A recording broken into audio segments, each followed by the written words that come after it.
Hey everyone, this is S.M. Pratt, and a lot of people want me to talk about that staff Charizard, so we'll go ahead and talk about the Hype Charizard card. This card has an interesting blend of variables. I think it has some positives. It also has a few drawbacks in my opinion. But I think the more important aspect here is that we have another card that is also called Staff Charizard that we can look at and get a general sense what might happen with this more recent Staff Charizard card. So I think the biggest positive here with this release is that it has some type of rarity exclusivity to it. There's some type of chase. When this was on E4 initially, there's a lot of discussion. Some people were going to their local card store to see if they had any Staff Charizards to sell. I know one person traveled a decent distance to a card shop to see if they had any Staff Charizards. So anything that gets people motivated, excited, is a positive, especially in the modern collectibles realm. I don't care if it's Pokemon, Magic, sports. Modern collectibles is just not that exciting right now. That's just the unfortunate reality. That's why I tried to showcase some of the cards that are exciting, some of the items that do have that chase, that exclusivity, that nice blend of collectability. And this one has an element of that. That rarity is something people get excited about. Now, the drawback, in my opinion, the number one thing I noticed about this card, people aren't talking about the art. That's the number one thing I noticed. And there's a lot to dig into with that idea. But in general, when we look at the first edition Staff Charizard card from Evolutions, it had the iconic base set artwork. So you had base set Charizard reprinted with that staff stamp, giving you a little bit extra if you want to go that extra mile, get that chase. So you had this nice mixture of iconic art with that added rarity element.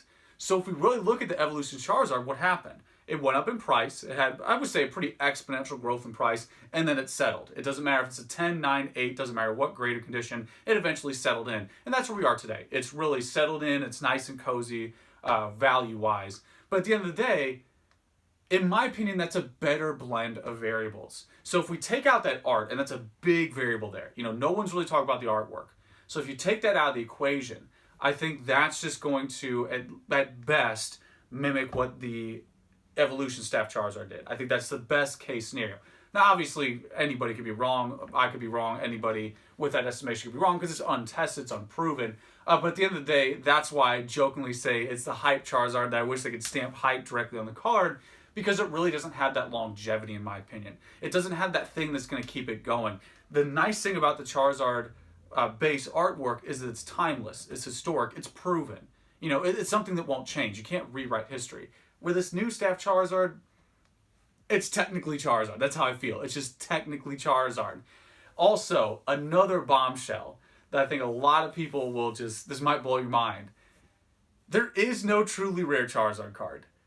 There's just no Charizard card out there that's like a trophy card or even a friggin' tropical wind card or even some of the prize cards out there.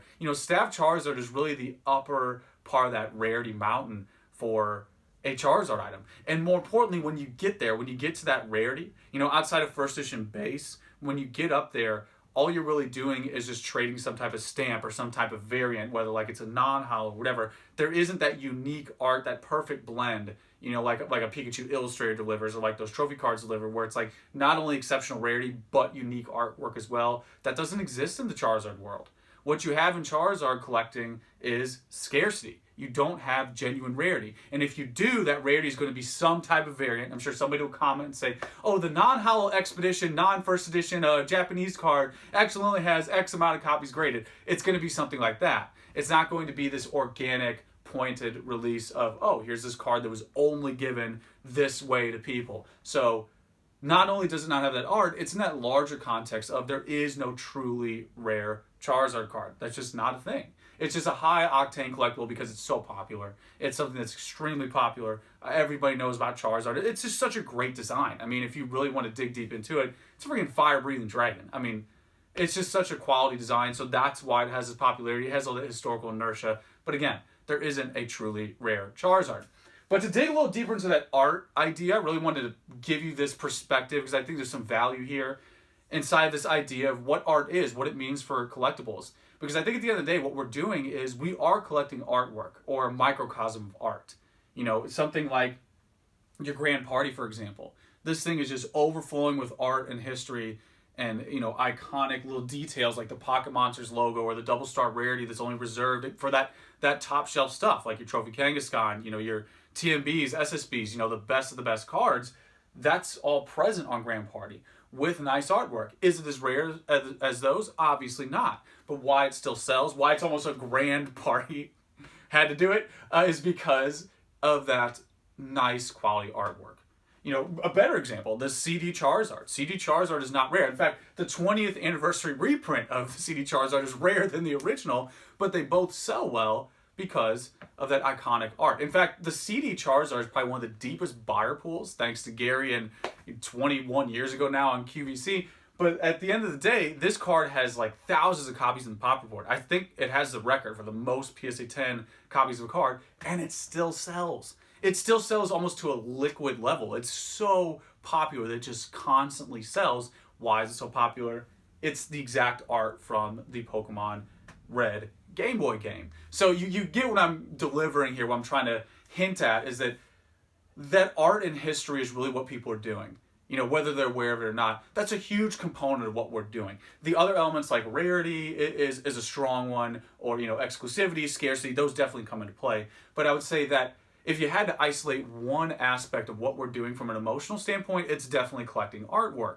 So when we go back to the Staff Charizard, it just doesn't have that. And I'm sure there's some people out there who can appreciate that card, but at the end of the day, objectively, people weren't talking about it like they do the Grand Party. They sure as shit weren't talking about it like they do the base Charizard. Even something like Naked Misty. I mean, this card is called Misty's Tears, and nobody calls it that because the art is so poignant and historic, people just call it Naked Misty. And that's why this card still sells today very consistently. Very similar to CD Charizard. So, again, just trying to throw some examples at you of where art delivers, why art works, and why we're collecting and doing what we're doing. It is primarily because of that artwork and then that history and story that all ties into it.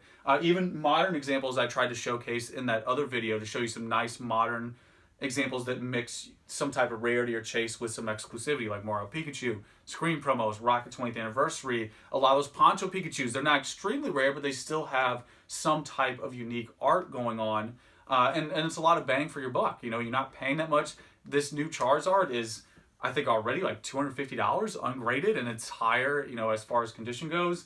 But it's probably going to follow that trend of that increase, where like Staff Evolutions did, and that's going to eventually retrace. This one might retrace a little harder. I'm still waiting to see how much availability is out there. There's always a chance there could be less for some reason than the Evolution Staff Charizard. But at the end of the day, that's just my overall take on it. The only other thing I think people could throw in there is that there's a player pool that buys cards that collectors don't. So maybe there'll be some crossover there with player modern people going after that card.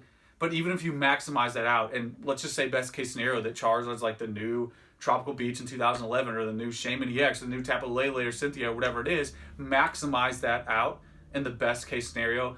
That still is a temporary variable that's going to expire. That's not something that's going to hold long term, like a historical proven aspect of base Charizard, Naked Misty, go down the line. These type of things are timeless, where if that is the case, that it's playable to some degree, that's a time scenario. It's going to expire. So that's my overall view here, is that it's a weird mixture. It has positives to it. It has a nice chase. If you want something modern to go after, if you're a Charizard collector, it's probably going to be something on your radar. But I don't see it as even the Staff Evolution Charizard. I would personally put that a tier above this Charizard. Again, this is my opinion, but it's because of these points that I'm highlighting that I think go beyond opinion. I think they've been proven.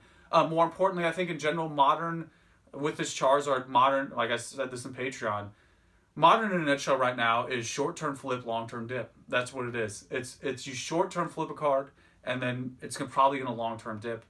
We haven't had modern exist long enough in this new saturation, new availability to see what that looks like, 5, 7, 10 years yet. We just haven't gotten there yet. Once we do, maybe we'll be able to understand what it looks like long-term. But right now, as it stands, modern, and I would say this card fits this catchphrase as well, modern is short-term flip, long-term dip. So there you go, guys. That's what I have for the Staff Charizard. Again, unique mixture of variables. There's something there if you want something modern, if you're into English, if you're into this sort of thing. There's something there. There's some nice rewarding chase.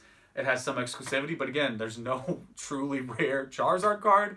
And it is all about art at the end of the day. That's what we're all doing. So let me know your thoughts. Let me know what you think about all this. And yeah, that's pretty much it, guys. Till next time.